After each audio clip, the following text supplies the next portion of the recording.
Hey, well met, travelers. Thanks for stopping by my channel. I really appreciate it a lot. Today, I'm going to continue with my low effort content arc and take a look at issue number 1 of DC's new comic, Absolute Superman, which is a departure from the mainstream Superman universe. We'll get into that in a minute. I read this comic earlier this week. It came out the day after the election, so I've been devoting mental space to other things since then. I apologize for taking my time getting to this. But this comic book really impressed me a lot. And while reading other people's reactions to it and other reviews of it, I found an article that I think expresses exactly how I feel about this comic. So we're going to take a look at that right now. The article appears on the website screenrant.com, and I don't know how reliable this website is overall, but this particular article really captured my thoughts pretty well. So we're going to go over it a little bit, and we'll see if you agree with me and with the author of this article. The article is titled, "I Had My Doubts, but Absolute Superman Truly Understands the Man of Steel." And I agree with this assessment completely. Now, Justin Epps, the author of this article, does give us a warning. Spoilers lay ahead for Absolute Superman number 1. So if you have not read this comic and you care about spoilers, then stop watching this video. I appreciate the engagement. Be sure to give me a thumbs up before you go.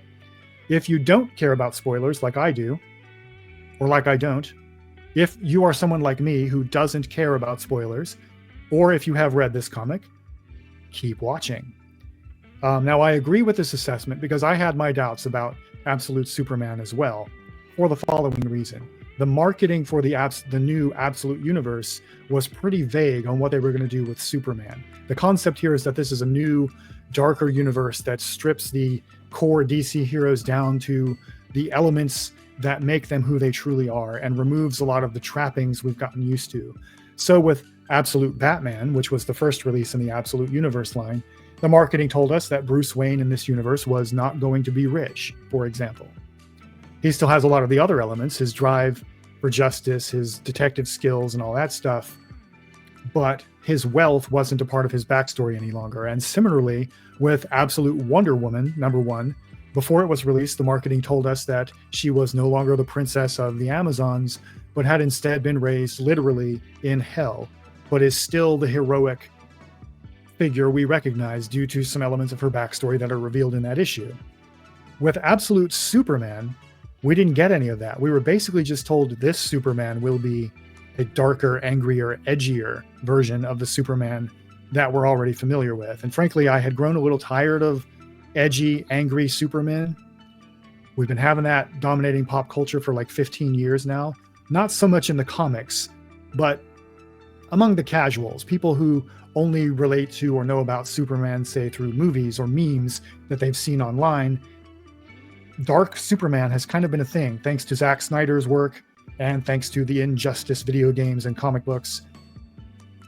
If you like that sort of thing, that's cool, but some of it was good, even to me, who's a hardcore traditional Superman fan, but I was a little over it. So when I heard, the only thing that I heard about Absolute Superman was that it was an angrier version, I had my doubts. But upon reading the issue, I felt exactly like Justin Epps of Screen Rant here. Justin says, "Any skepticisms I had towards DC's newest Superman were immediately put to bed. After months of waiting, Absolute Superman number 1 has finally hit the shelves, and I have to say, I'm happy to see that it really understands what makes DC's greatest hero work. The DC universe is filled with countless Superman variants, but thanks to Darkseid, a brand new Man of Steel has been born in the harsh, hopeless, Absolute universe. It's a world built on the new God's energy, one where turmoil and challenge reign supreme, but thankfully, it has a Superman who keeps the spirit of hope alive. Absolute Superman number 1 reveals a different Kal-El, but keeps what works." So what is it that works? Let's take a look here. In Absolute Superman number 1, by Jason Aaron, Rafa Sandoval, Ulysses Ariola, and Becca Carey, who I will add, all do magnificent work in this issue. In Absolute Superman number 1, a flashback reveals that planet Krypton is in its heyday.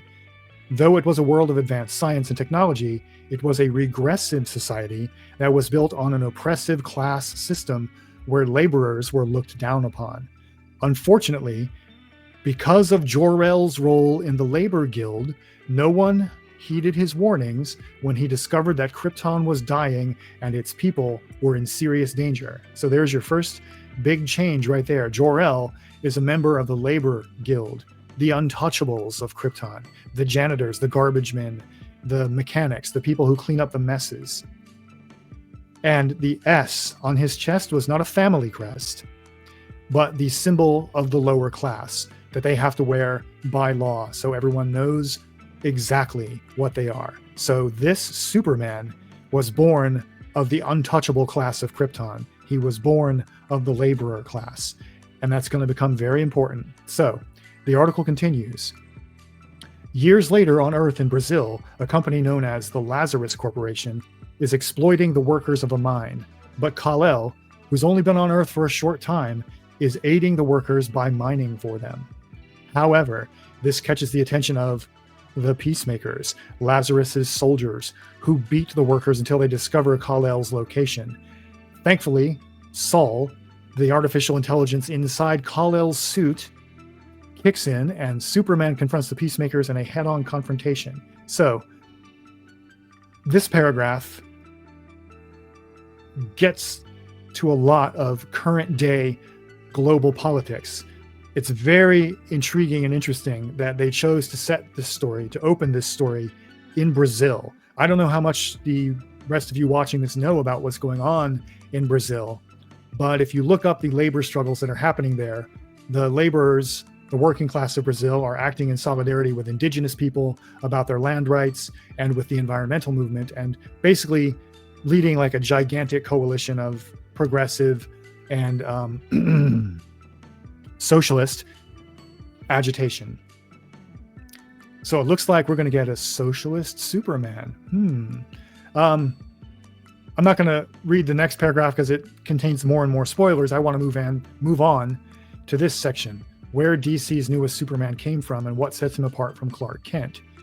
So the DC universe went through a really harrowing experience in its most recent summer event, Absolute Power. While Amanda Waller depowered heroes on Moss, she also built a multiversal gate intent on bringing her law and order to the neighboring Earths. Thankfully, the heroes shut it down, but it resulted in the Prime DC universe becoming permanently separated from the rest of the multiverse. As bad as that was, this separation caused Darkseid's power to coalesce in one form, making him grow restless. Okay, that's backstory. That isn't actually the part I wanted to get to. The part I wanted to get to was this. Despite a darker world, Absolute Superman keeps hope alive. I'll admit, the author continues, when DC Comics announced its plans for the Absolute line of titles, I was somewhat ambivalent. Not that I didn't believe in the idea, but I was curious how much they could scrub off my all-time favorite superhero and still keep the same. Granted, like Batman and Wonder Woman, the changes aren't that different, but still, given the nature of the Absolute Universe, I had some concerns. But this issue really did prove that above all else, the creative team truly understands what makes Superman work. I really love how this story frames Kal-El as a genuine working-class hero.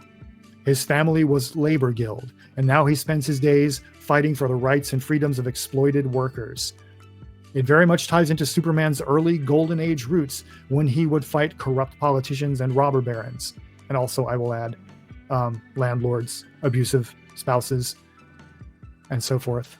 Not just supervillains and, mad scientists and stuff. Anyway, the author continues, Not to mention, this book really hammers home Clark's greatest power, not his heat vision or super strength, but his empathy towards other people.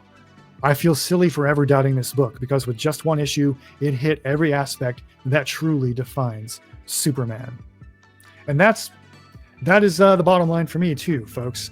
Absolute Superman is, like this author said, a throwback to the golden age of Superman stories, all the way back to like Action Comics #1 and the issues after that for several years, where he fought bigots, he fought corrupt politicians, landlords, corrupt bosses, abusive spouses, and so forth. In the radio serials, shortly after that, he took on a barely disguised Ku Klux Klan.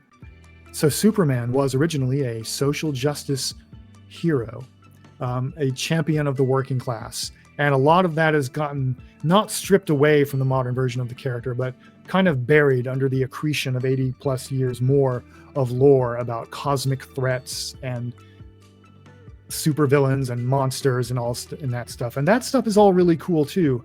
Don't get me wrong. I love that stuff. Superman is not my favorite superhero. That would be a tie between Green Arrow and Aquaman, leaning strongly towards Green Arrow lately, but that's for another day. But I do love Superman. He is one of my top 5 superheroes, I think. And I've always loved the Superman of the comic books. And despite the name of my channel, I wasn't actually alive when Superman debuted in Action Comics #1. That was like 80 years ago.